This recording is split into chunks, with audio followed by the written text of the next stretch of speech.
Hello students, आज हम करने जा रहे हैं क्लास 10th का chapter 6 that is life processes part 12। हमने अपने पिछले लेक्चर में ट्रांसपोर्टेशन के बारे में पढ़ा था in both animals and plants. Animals के अंदर हमने हार्ट की structure, how it pump the blood plus double circulation के बारे में डिटेल में पढ़ा था। और प्लांट्स के अंदर हमने ट्रांसपोर्ट के बारे में पढ़ा था कि स्पेशल कंडक्टिंग टिश्यू प्रेजेंट होते हैं स्टेम के अंदर, और वो क्या करते हैं, वो पानी और भोजन को ट्रांसपोर्ट करने में हेल्प करते हैं। और वो कौन से टिश्यू होते हैं? वो होते हैं xylem and phloem. Xylem basically water and minerals को ट्रांसपोर्ट करता है, और फिलोएम जो फूड लीफ के अंदर बनता है उसको सक्रोज की फॉर्म में ट्रांसपोर्ट करता है। तो बच्चों, आज इसी टॉपिक पर बेस्ड सबसेक्शन क्वेश्चंस हैं जो एनसीईआरटी में गिवन हैं। पहले हम इन क्वेश्चंस को आप थोड़ा सा डिटेल में इनके जो आंसर्स हैं उनको डिस्कस करेंगे, ठीक है बच्चों। तो क्वेश्चंस से स्टार्ट करते हैं। First question is what are the components of transport system in human beings? What are the function of these components? तो बच्चों, सीधी बात है कि ह्यूमन बींग के अंदर ट्रांसपोर्ट कौन करवाता है। तो आप यहाँ पर हम कह सकते हैं कि ट्रांसपोर्ट के दो माध्यम हैं, एक तो ब्लड और दूसरा लिम्फ। अब आपको पता है कि ब्लड में क्या होते हैं, प्लाज्मा होता है, आरबीसी, डब्ल्यूबीसी, और इसके वेरियस सेल्स होते हैं जो ट्रांसपोर्ट करवाने में हेल्प करते हैं। जैसे आरबीसी क्या करता है, ऑक्सीजन को ट्रांसपोर्ट करवाता है क्योंकि उसके अंदर हीमोग्लोबिन होता है।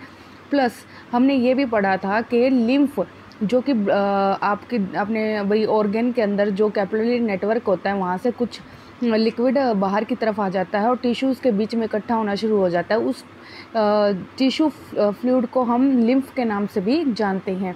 तो बच्चों, फर्स्ट का आंसर है blood and lymph are the components of the transport system in human beings. Why is it necessary to separate oxygenated and deoxygenated blood in mammals and birds? तो बच्चों, मैमल्स और birds की बात क्यों की गई है?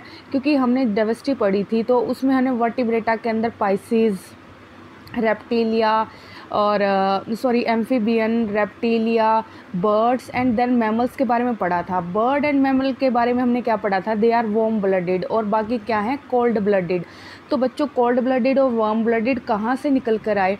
क्योंकि इन सब में क्या होता है, जैसे पाइसेस में आपने देखा है कि फिशेस में 2 चैम्बर हार्ट होता है, एम्फीबियन में 3 चैम्बर हार्ट होता है, रेप्टाइल्स में भी हमारा 3 चैम्बर हार्ट होता है अगर हम क्रोकोडाइल को छोड़ दें।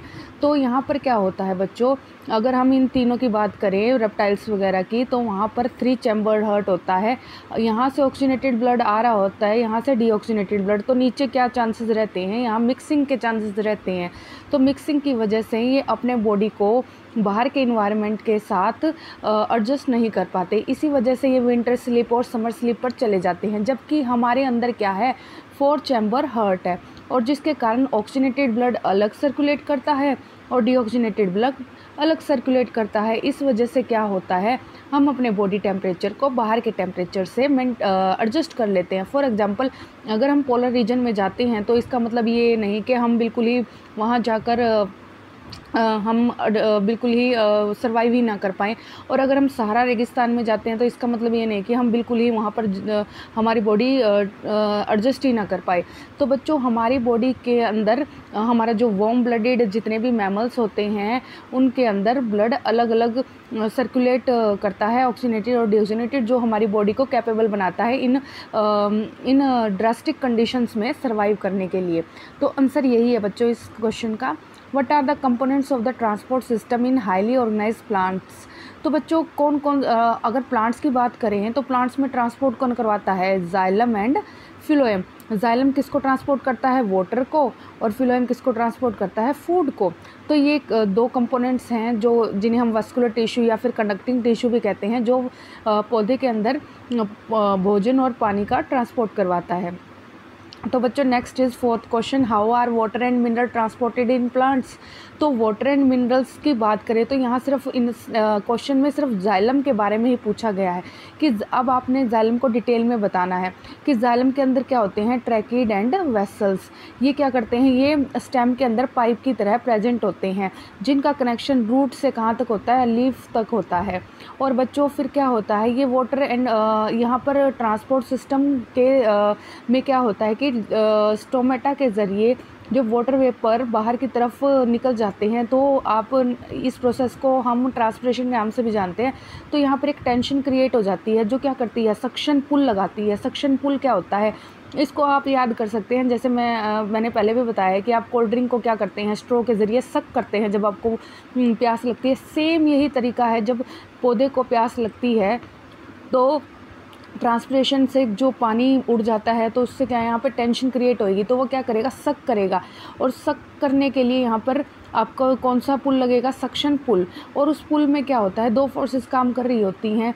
एक तो होती है कोहेशन फोर्स, दूसरी adhesion force. Cohesion between two water molecule, adhesion between two different molecules. जैसे ये वेसल की वॉल है, ये अपना वाटर मॉलिक्यूल है, इन दोनों के बीच जो फोर्स काम करेगी वो एडहेशन, और इन दोनों के बीच जो काम करेगी वो कोहेशन। तो ये दो फोर्सेस पानी को हमेशा कहाँ लेकर जाएंगी, अपवर्ड। और सक्शन पुल के जरिए पानी कहाँ जाएगा, पौधे के बिल्कुल ऊपरी भाग तक पहुँच जाएगा। तो ये जो मैकेनिज़्म है, ये वाटर एंड मिनरल्स को ट्रांसपोर्ट करने में हेल्प करता है। तो बच्चों इस क्वेश्चन में हमने स्पेशली यही डिस्कस करना है। और how is food transported in plants. तो बच्चों ये हम भी पहले ही कर चुके हैं, पिछले लेक्चर में हमने इसी के बारे में डिटेल में पढ़ा था कि फूड कौन ट्रांसपोर्ट करता है, फ्लोएम। और एक इम्पॉर्टेंट बात है बच्चों, भोजन जो पौधे होते हैं ग्लूकोज की फॉर्म में बनाते हैं और स्टोर करते हैं स्टार्च की फॉर्म में, लेकिन ट्रांसपोर्ट करते हैं सुक्रोज की फॉर्म में। तो ये इंपॉर्टेंट चीज़ है जो आपको ध्यान में रखनी ज़रूरी है। और आपको ये भी ध्यान में रखना है कि सुक्रोज को जब ट्रांसपोर्ट किया जाता है तो पौधे को क्या चाहिए, पौधे को चाहिए एनर्जी। तो उस एनर्जी को कौन फुलफ़िल करता है, एटीपी। ठीक है, एटीपी से वो क्या लेता है, एनर्जी, और डिफरेंट पार्ट्स तक क्या पहुंचाता है, फूड। और बच्चों ये भी इंपॉर्टेंट है कि जाइलम में सिर्फ अपवर्ड मूवमेंट होती है, फ्लोएम में फूड की upward as well as downward movement होती है, क्योंकि जो हमारी रूट्स हैं पानी का एब्जॉर्ब कर रही हैं, उनको भी तो खाने की ज़रूरत होती है। तो वो नीचे की तरफ भी खाना जाएगा और ऊपर की तरफ जो नई नई कोपले फूट रही होती है, बड होती हैं, उनको क्या चाहिए, उनको भी खाना चाहिए, तो ऊपर भी जाएगा और नीचे भी। तो आई होप आपको ये बात समझ में आ गई होगी। तो बच्चों आगे हम पढ़ेंगे अब एक्सक्रीशन के बारे में। आई होप आपको ये सभी क्वेश्चन समझ में आ गए होंगे। अब हमारा नेक्स्ट टॉपिक है बच्चों, जिसे हमें बहुत ही अच्छे से पढ़ना है, एक्सक्रीशन, जो कि एक वेरी इंपॉर्टेंट टॉपिक। और तो बच्चों let's start with excretion. We have already discussed how organisms get rid of gaseous waste generated during photosynthesis और रेस्पिरेशन। तो बच्चों हम पढ़ चुके हैं कैसे ऑर्गेनिजम्स अपने अंदर बनने वाले गैसियस वेस्ट को बाहर निकालते हैं। फॉर एग्जांपल ह्यूमन बींग्स में CO2 क्या है, गैसियस वेस्ट है जो लंग्स के द्वारा वापस मुंह से बाहर निकाल दी जाती है। Other metabolic activities generate nitrogenous material which need to be removed. तो बच्चों हमारे शरीर में बहुत सारी मेटाबॉलिक रिएक्शंस होती हैं, उससे बहुत सारा नाइट्रोजनस वेस्ट निकलता है, और वह अगर हमारे शरीर में रह जाए तो हमारे लिए बहुत ही खतरनाक हो सकता है। तो उसका हमारे शरीर से निकलना बहुत ही ज़्यादा ज़रूरी होता है। The biological process involve in the removal of this harmful metabolic waste from the body is called excretion.